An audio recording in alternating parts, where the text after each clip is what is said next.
வணக்கம், good morning, happy morning, wonderful morning. இன்றைக்கி என்ன டாபிக் எடுத்துன்னு வந்திருக்கான் அப்படிங்கிறத பார்க்கலாம். விஷ்ணு என்ன டாபிக் எடுத்துகிட்டு வந்திருக்கு? எல்லாருக்கும் happy morning sir. Sir, Warren Buffett வந்து உலகத்திலேயே பெரிய பணக்காரர். ஒரு காலத்தில் இருந்தார். இப்போ முக்காசி பணத்தை கொடுத்துட்டாரு. கொடுத்ததுனால இல்லை, இல்லாட்டா 400 பில்லியன் இருந்திருக்கும். ஏதோ ஒன்று பண்ணியிருக்காருல்ல சார். யாருமே பண்ணாத ஒரு விஷயத்த அவருடைய வாழ்க்கையில் ஏதோ பண்ணியிருக்காரு. என்ன பண்ணினார் அவ்வளோ பெரிய பணக்காரர் ஆகிறதுக்கு? ஏன்னா எல்லாரும் பணம் சம்பாதிக்கிறதுக்கு தான் ஒரு வேலை ஏதோ ஒன்று பண்ணுறோம். பிடிச்சி பண்ணுறோம், பிடிக்காம பண்ணுறோம், வாட் எவர்.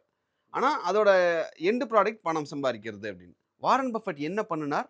இந்த வீடியோ பார்க்குறவங்க, நான், நீங்கள், கேமராமேன், அதெல்லாம் நாமெல்லாம் என்ன பண்ணலை. சொல்கிறது ரொம்ப ஈஸி, ஆனால் நீங்கள் பண்ண மாட்டீங்களே. சொல்லுங்கள் சார், தெரிஞ்சுக்கிறவா செய்கிறோம். நான் இதை ரொம்ப நாள் சொல்லிகிட்ருக்கேன் இந்த சேனலில். நம்ம ராமானுஜன் துவஜஸ்தம்பத்தில் ஏறி சொன்ன மாதிரி சொல்லிட்டு தான் இருக்கிறேன். Habit which is nothing but consistency in discipline. 11 வயசுலேருந்து 93 வயசு வரைக்கும் பண்ணியிருக்கிறாரு. பணக்காரராக இருக்கார். என்ன பண்ணினார் சார்?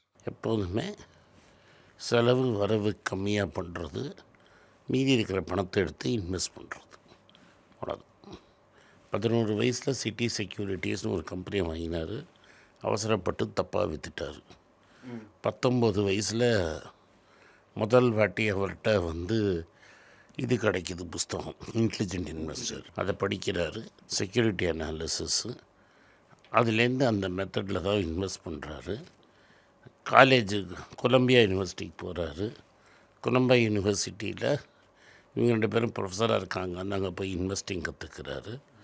அதுக்கப்புறம் ஒரு 2 வருஷமோ 3 வருஷமோ அந்த கிரஹாமோட ஃபண்டு ஒன்று இருந்தது, கிரஹாம் நியூமன் ஃபண்டு, அதில் வேலையாக இருக்கார்.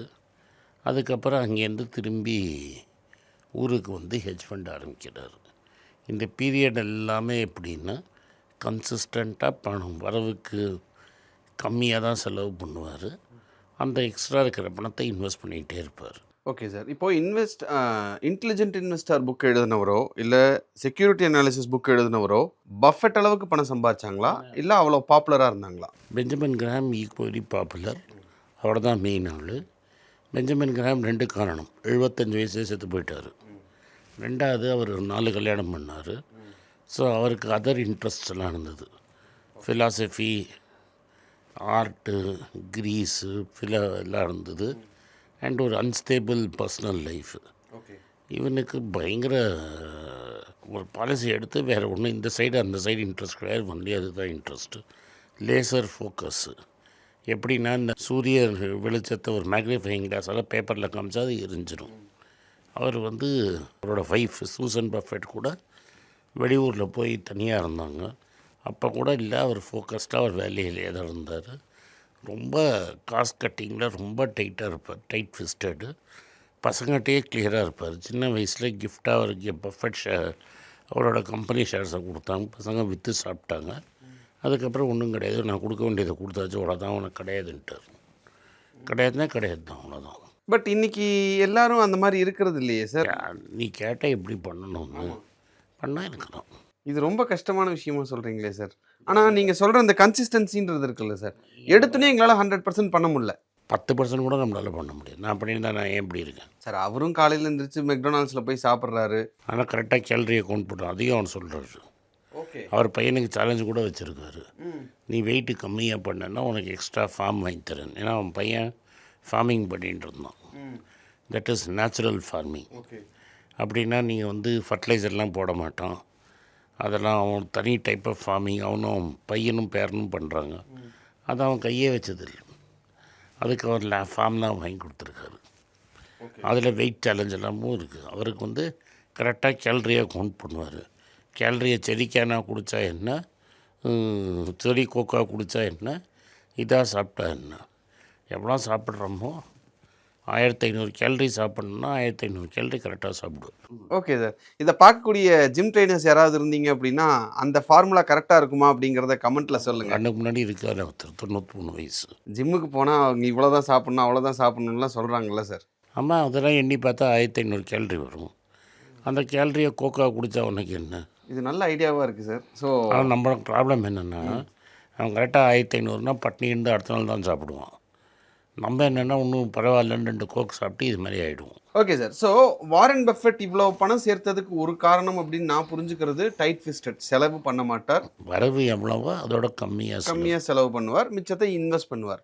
அந்த இன்வெஸ்ட் பண்ணுறது அப்படிங்கிறது இப்போது பெஞ்சமின் கிரஹாம் நீங்கள் சொன்னீங்க ஈக்குவலி அவங்க வந்து பாப்புலர் அப்படின்னாலும் அவங்க கிட்ட அவ்வளோ காசு இல்லை. அதுக்கு நிறைய காரணங்கள் சொன்னீங்க. நிறைய காரணம் இல்லை, இவர் ஒரு 50-60 வயசுலேயே போகிறோன்னு எல்லாத்தையும் விட்டு போயிட்டார்.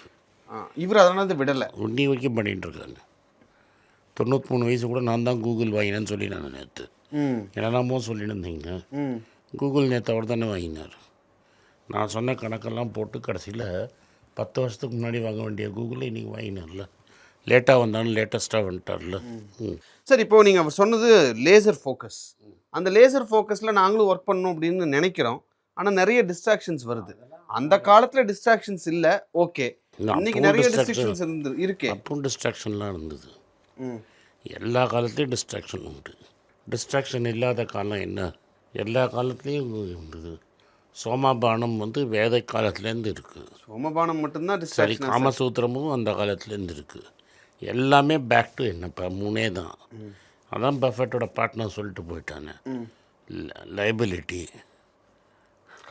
கடன், லேடிஸு, லிக்கர். ஓகே, இதுதான் main distraction. Round and round அதுதான். ஸோ இப்போ ஆல் இயர் டான்ஸு, நான் வந்து லேட்டஸ்ட்டு பைக் வாங்குகிறேன், லேட்டஸ்ட்டு கார் வாங்குறேங்கிறது is basically a meeting dance. நீங்கள் இன்னொரு ஆப்போசிட் செக்ஸை அட்ராக்ட் பண்ணுற ஒரு ஷோ. உண்மை அதுதான். ரைட்டா? அதுதான் ஒன்று. ரைட்டா? அதுதான் வரவுக்கு மீறி செலவு. எங்கிட்ட ஜாஸ்தி நம்ம ஒரு social animals. I can show off to the other fellow. வயசான காலம் பென்ஸ் வாங்குறான்னா நான் என்னோடய ஆள்கிட்ட சொல்கிறேன், என்னோடய பார்ட்னர்கிட்ட சொல்கிறேன், டே உன்னோட ஜாஸ்தி நான் பண்ணிட்டேன்டா. இப்போ ஒரு கிளாஸில் நம்ம 40 பேர் 10th பாஸ் பண்ணிவிட்டு பறவைகள் தனி பாதையில் போயிருக்கு. திரும்பி பார்க்குறச்ச நான் உன்னோட உன்னோட பெட்டராக இருக்கேன் என் வாழ்க்கையில் எப்படி ப்ரூவ் பண்ணுறது? நான் டிஃபெண்டர் கார் வாங்கணும், உன்னோட டிஃபெண்டர் கார் இல்லைன்னா நான் பணக்காரன்.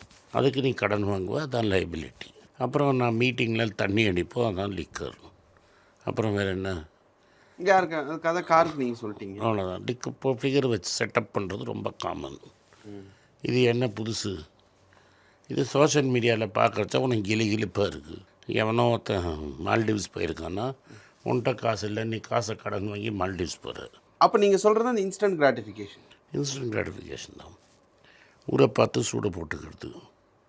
ஓகே, நம்மளுக்கு எது இருக்கோ அவ்வளோதான் இருக்குது. நம்ம தட்டில் என்ன விழணுமோ அதை தான் நீ பார்க்கணும். எப்போதும் பொறுத்து யாரோட தட்டை பார்த்துட்டு இருந்தணும். ஸோ பஃபெட் எப்படி பணக்காரர் ஆனார், அவர் கடைபிடிச்ச விஷயங்கள் என்ன அப்படிங்கிறத ரொம்ப முக்கியம்.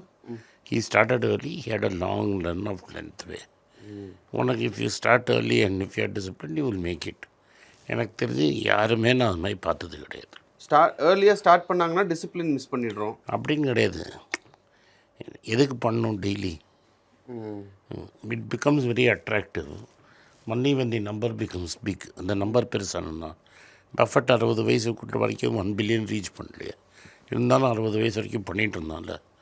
இந்த 60 வயசுலேருந்து 90 வயசு தான் 400 பில்லியன். 60 வயசு வரைக்கும் 1 பில்லியன் கூட கிடையாது.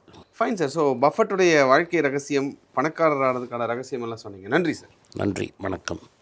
இந்த வீடியோ உங்களுக்கு பிடிச்சிருந்தா இந்த வீடியோவை லைக் பண்ணுங்கள், எங்கள் சேனலை சப்ஸ்கிரைப் பண்ணுங்கள், பெல் நோட்டிஃபிகேஷன் தட்டுங்க. இந்த வீடியோவை முடிஞ்சால் உங்கள் சொந்தக்காரங்களுக்கும் ஃப்ரெண்ட்ஸுக்கும் அனுப்புங்க, அவங்கள பார்க்க சொல்லுங்கள். நன்றி, வணக்கம். எல்லாருக்கும் வணக்கம். எல்லாருக்கும் ஒரு இம்பார்ட்டன்ட் அறிவிப்பு. நான் யார்ட்டையுமே பணம் வாங்குறது கிடையாது. நான் யாரையும் டைரெக்டாக கன்சல்ட் பண்ணுறது கிடையாது. என் பேரை சொல்லி நிறைய ஸ்கேம் நடக்குது. டெலிகிராம் குரூப், வாட்ஸ்அப் குரூப்னு. எனக்கு இருக்கிற வாட்ஸ்அப் குரூப்லாம் சும்மா இன்ஃபர்மேஷனுக்கு மட்டும்தான். நான் செபி ரிஜிஸ்டர்ட் அட்வைசர் கிடையாது. நான் சேனல் நடத்துறது எஜுகேஷன் பர்பஸ். அதில் ப்ரைஸே பேச மாட்டேன். இதை வாங்கு அதை வித்துருன்னு சொல்லவும் மாட்டேன். என் பேரை சொல்லி பண்ணுறாங்கன்னா ஏமாந்துடாதீங்க.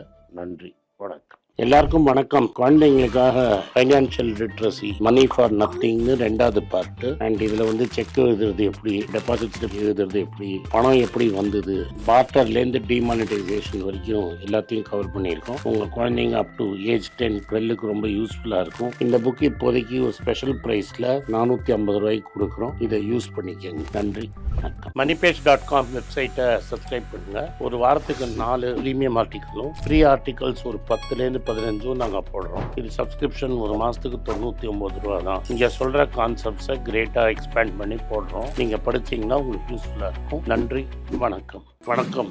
குழந்தைங்களுக்காக ஒரு புஸ்தகம் லான்ச் பண்ணோம். அது ரொம்ப சக்ஸஸ்ஃபுல்லாக இருக்குது. யாருக்கெல்லாம் அந்த புஸ்தகம் போகணுமோ எங்கள் டீமுக்கு கான்டாக்ட் பண்ணுங்கள். கீழே இருக்கிற நம்பர்லேயும் வெப்சைட்லேயும் கான்டாக்ட் பண்ணிங்கன்னா உங்களுக்கு அந்த புஸ்தகத்தை நீங்கள் வாங்கிக்கலாம். மற்ற எங்கள் புஸ்தகமும் அவைலபிள். எங்கள் வெப்சைட் மூலமாகவும் வாங்கலாம். கீழே இருக்கிற வாட்ஸ்அப் நம்பர்லேயும் மெசேஜ் அனுப்பலாம். நன்றி, வணக்கம்.